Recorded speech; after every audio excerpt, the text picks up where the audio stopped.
Assalamualaikum warahmatullahi wabarakatuh. Nah, di video kali ini bersama saya, kita akan membahas tentang bencana alam dan mitigasinya.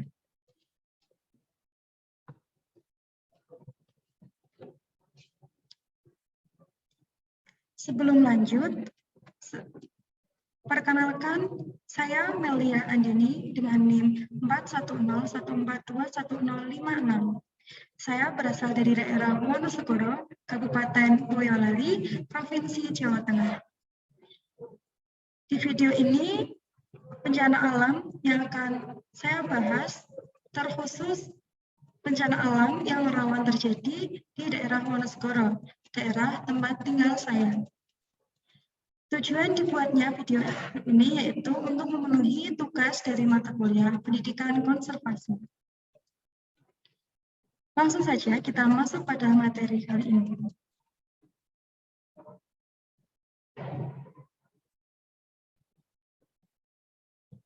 Sebelum lanjut lebih jauh, mari kita kenali terlebih dahulu apa itu bencana alam. Bencana alam merupakan suatu peristiwa alam yang mengakibatkan dampak besar bagi populasi manusia. Dampak besar di sini bisa sampai manusia itu kehilangan nyawanya. Itu biasanya disebut dengan korban bencana alam.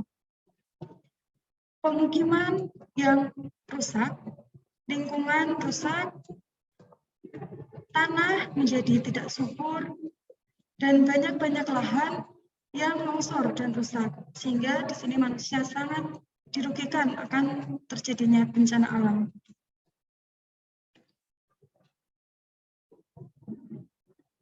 Next.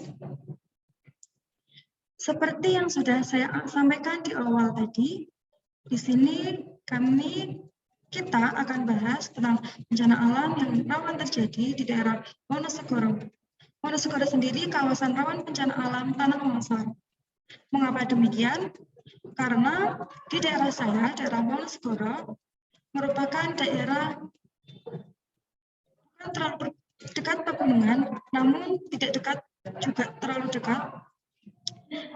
Banyak sekali aliran sungai di daerah saya, sehingga potensi longsor itu sangat besar. Biasanya diakibatkan oleh adanya hujan deras yang terjadi secara terus-menerus beberapa hari dan disertai angin ribut.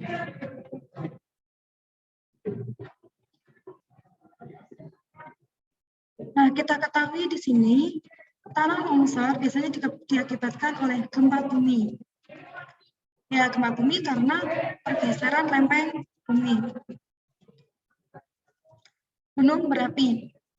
Gunung berapi ketika aktif juga akan mengakibatkan tanah longsor. Hujan yang deras. Hujan deras ini sangat berpotensi sekali terjadinya tanah longsor. Karena apa? Karena hujan deras, tanah akan memiliki lebih banyak kandungan air, sehingga tanah mudah untuk longsor. Selain itu, hujan deras juga mengakibatkan air sungai meluap dan akhirnya ke tanah membuat ikatan dalam tanah itu juga melemah, sehingga rawan terjadi tanah longsor. Selanjutnya ada saturasi, kemudian dan juga erosi. Namun di daerah saya sendiri itu biasanya penyebab utamanya adalah hujan deras dan luapan air sungai. Next. Setelah kita tahu, kita sadar bencana apa yang rawan terjadi di daerah kita, maka kita perlu mitigasi. Apa sih mitigasi itu? Yuk. Nah, mitigasi merupakan serangkaian upaya untuk mengurangi risiko bencana alam, baik melalui pembangunan fisik maupun penyadaran dan peningkatan kemampuan menghadapi ancaman bencana. Jadi, mitigasi ini bisa sangat membantu kita untuk meminimalisir kerugian pada korban bencana alam, baik itu kerugian pada alamnya, korbannya, maupun populasi yang lain.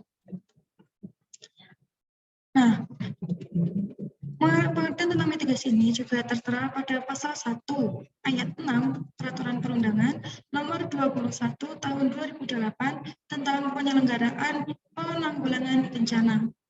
Jadi kita tidak hanya bisa menggantungkan atau mengandalkan pemerintah untuk waspada bencana alam. Sedari dini kita bisa waspada sendiri untuk bencana alam yang berpotensi terjadi di daerah kita.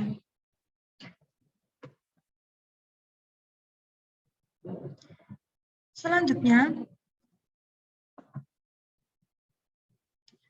untuk mitigasi tanah longsor sendiri ada beberapa cara. Di sini saya hanya mengambil 6. Sebenarnya teman-teman bisa lebih luas lagi dalam mitigasi ini, namun di sini saya hanya mengambil beberapa poin-poinnya saja. Yang pertama, yaitu kita bisa menghindari daerah rawan bencana untuk pembangunan pemukiman. Jadi disarankan tidak bermukim jadi kita tidak disarankan untuk bermukim di daerah yang rawan bencana seperti pegunungan yang di situ sudah banyak sekali lereng-lereng yang berpotensi untuk longsor. Jadi kita bisa menyiapkannya sejak dini, tidak asal bermukim saja, atau bisa juga dengan konsultasi dengan pemerintah. Yang kedua yaitu mengurangi tingkat keterjalan lereng. Jadi lereng bisa dibuat sedikit datar, tidak terlalu terjang, sehingga kalau longsor itu sedikit-sedikit, tidak langsung berakibat fatal seperti itu.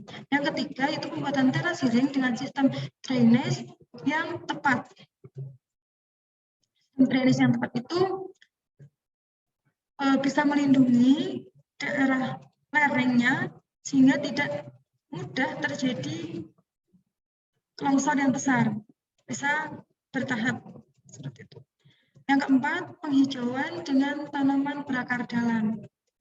Nah, tentunya teman-teman sendiri juga sudah sering mendengar istilah reboisasi. Reboisasi ini selain mengatasi hutan gundul, juga bisa mengatasi tanah longsor, mengatasi banjir. Karena akar-akar pada pohon-pohon yang berakar dalam, itu akar-akarnya akan sangat berfungsi untuk mengikat tanah, sehingga tidak mudah terjadi tanah longsor. Tumbuhan berakar dalam, contohnya pohon jati, pohon mahoni, pohon sawo, pohon asem, dan lain-lainnya. Kalau pohon pisang itu bukan berakar dalam ya. Dan yang kelima yaitu mendirikan bangunan berpondasi kuat. Nah, di sini maksudnya ketika kita membangun rumah di daerah yang rawan terjadi tanah longsor itu menggunakan pondasi yang kuat sehingga kalau ada getaran-getaran sedikit tidak mudah roboh. Terus yang keenam yaitu penutupan rengkahan di atas lereng untuk mencegah air cepat masuk. Seperti yang saya sampaikan di awal tadi, bahwa air itu bisa mempermudah terjadi tanah longsor dengan semakin banyak kandungan air dalam suatu tanah yang tidak segera dialirkan, maka tanah itu tidak akan padat lagi atau gembur. Jadi mudah terjadi pergeseran atau mudah longsor. Nah, penutupan lereng di sini bisa dilakukan dengan pengecoran atau lebih baiknya lagi kita kasih padatan tanah yang padat sehingga tidak mudah longsor tapi malah semakin kuat seperti itu. Next.